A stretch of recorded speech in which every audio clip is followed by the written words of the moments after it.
Take note everyone, scammers in Singapore have upgraded their methods, and thanks to this story shared by a Singapore female doctor, GP, a story covered by Zhao Bao, you can see the full interview in Zhao Bao's page.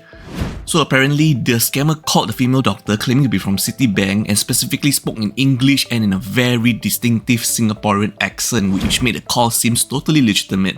But the doctor doesn't bank with Citibank, which raised suspicion, but the scammer was able to provide the doctor's last 4 IC number, her identification card number, slowly increasing and regaining her trust back. And now, the scammer alleged with the doctor that there's 2 issues, potential identity theft and her involvement as a suspect in a money laundering investigation.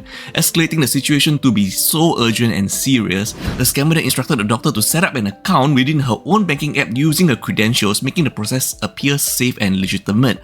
However, they then provided a specific account for transferring money, claiming it was to secure her funds. I know it sounds super sus at this point, right?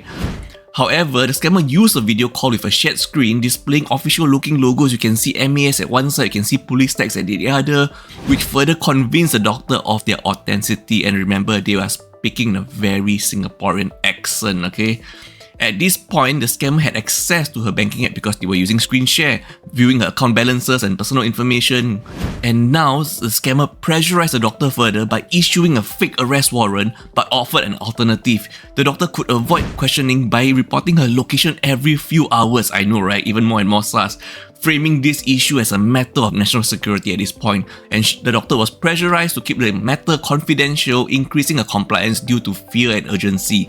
As you can imagine, by this time, the doctor has spent 2 hours talking to the scammer, and the scammer is slowly gaining the doctor's trust, in addition to increasing fear and urgency in the doctor to make sure that she is compliant.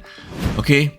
Thankfully, the scam was thwarted when a transfer of approximately 29,000 to 30,000 Singapore dollars failed due to the bank blocking it, and the doctor was locked out of a banking app, preventing further access.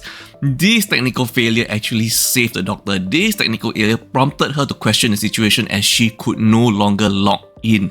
Take note everyone, your red flags and alarm bells shouldn't have to be so reliant on the banking app saving you. You should have known something was wrong way earlier. Anyway, this failed transfer alerted the ASC, the Anti-Scam Center, a specialized unit in SPF, Singapore Police Force, and a legitimate police